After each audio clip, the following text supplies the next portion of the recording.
again, everyone. This is Randy, your sewing machine man. Today we're looking at an Elna Explorer 320. We're looking at this because it came in for service and it's a different machine. I don't like to give you the same machines over and over again every time. So we get a new one and I'll explain a couple things about it I like, things I don't like, and kind of help you out understanding what you have if you have one of these. There's a lot of times you have one of these, you go, I don't know what this stuff does.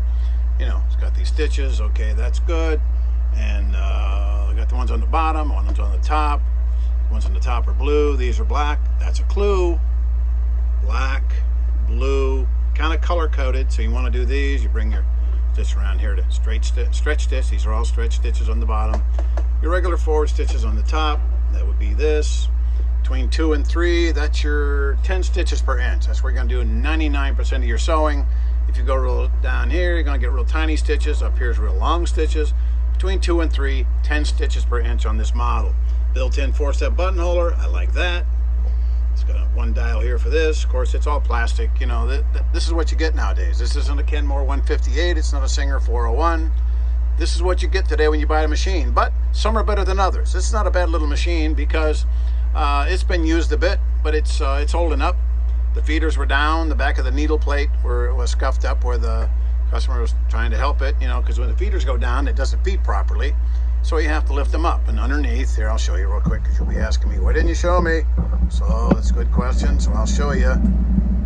When the feeders don't come up as high as they're supposed to, you'll struggle trying to feed the fabric. See the feeders, my skizzers, bump, bump. Feed dogs under here. When the needle is in the fabric, they're down. They can't be up when the needle's in the fabric because the fabric can't move when the needle is in the fabric. Let's go down here so we can make this a little more clear.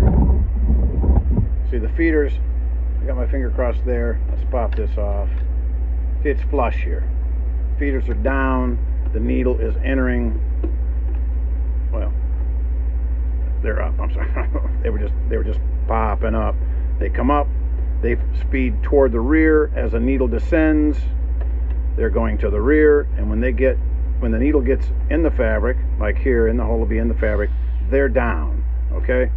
And that continues. The feeders go to the front, and then they pop back up when the needle's out, and when the needle's at its highest point, they're at their highest point. And you should be able to look across there and see the feeders are up. You should see all the teeth. See all the teeth on the feeders? We're seeing all of them. That means they're at their proper setting. They were about halfway, which means they weren't feeding the fabric, which means the customer was helping it. And you can see where I polished off the back of the needle plate, because the back of the needle plate was dinged up by the needle. The needle hits back here. That had to be polished off. There was a groove cut back there, and of course we take it off. File that out, put a taper on it, little ramp job, so the needle hits in the future, it glances off. I have videos on how to do that. But you got to polish off the surface on top also, so there's no snags on top. All this has to be smooth and clean, so we got all that going. Now, in order to set those feeders to the correct height on this model, which is like a lot of machines, very similar to the Janome and so many others that this is like an identical platform to. I can take this Elna logo off and put Janome on it, and you would not know the difference right there. See that Phillips screw? On the outside of it is a lock nut. You loosen the lock nut by turning it to the left ever so slightly, and then you spin it down. Then you turn the inside to the right. The inside set screw here. You turn that to the right, and that raises your feeders up. Of course, you have to do that with the needle at its highest point so you can see it raising and lowering. If the needle's down in the fabric, you won't see what's happening. So make sure your needle's at your highest point. Unlock the lock nut on the outside there, on the base. And then you turn this to the right. And then once you get the feeders, so all the feeds, all the teeth are showing, then you lock your outside lock nut back down. That I like. So that some of these machines, you know, it's got a fractional horsepower motor, the same motor they've been putting in every kind of a machine for just ever. You know, a good, solid fractional horsepower motor like here.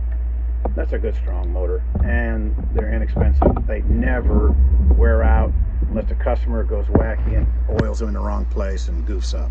they just last for a long time. They're very reliable. So it's got a good motor. It's got some adjustments you can make on it. And let's see, I was going to say something else about it too. We talked yesterday about auxiliary spool pins.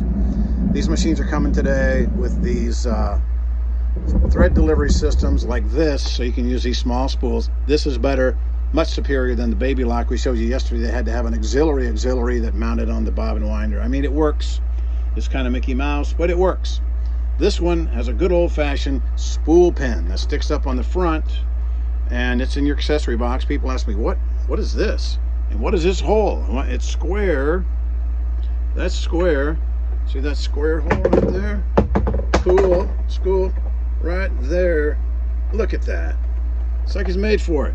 Well, kind of is. And then you take this and put it on there, because your red spool cushion is for when a spool has to rotate on it. So when a spool rotates on it, you want to have that there. So that's what that's all about. But if you have the auxiliary spool pin, you can put a big spool on, pretty good size spool actually, and just run over like you normally do. Thread it up. Of course, we always thread it with our press foot up. Take it through the procedure. Test it, you know, like we always do, like numerous videos show you. So it's good to have the auxiliary spool pin. Comes with it. Better feeding system. Lay-in threading, not a fan. The whole platform, at least it has a metal frame. Has nylon drive gears, just like all the new Kenmores and like everything out there. So it's not a bad little machine. If you can get one of these, get one at a good price. Just don't think it's heavy duty. Don't try to make crazy stuff with it. You know, use it for shirts and jammies and blouses and pillowcases and quilts. And it'll last you a long time if you keep it serviced. This one I took the bobbin case out because it was rough on the outside. I'll show you how to take crocus cloth, emery cloth. I told you how to take your crocus cloth and polish the outside of the bobbin case. I did that. Polish the needle plate. Polish the hook. Everything that gets hit by the needle, gets a ding on it, or gets wear by the thread and gets rough, you have to polish it up. It should be polished till it's shiny. And it's got to be shiny like a mirror. It's got to be smooth. So the thread goes across it real fast, doesn't hang up. Then it'll make nice stitches. Something like that. You know, it's a good little machine. It's as good as you're going to get out there. They're not expensive. And they're durable. And like this lady, she's keeping it serviced, keeping it cleaned out, keeping the oil wick in the center. Got oil wicks on the end. They were dry as a bone. I guess it never been serviced, but now it is A to Z. Good little machine. She's gonna have good luck with. I'll get it back to her tomorrow, and she can get back to sewing. The Elna Explorer 320. It's not a bad little machine. You can get one. Just don't think it's heavy duty. Just sew on normal stuff. All right. Thanks.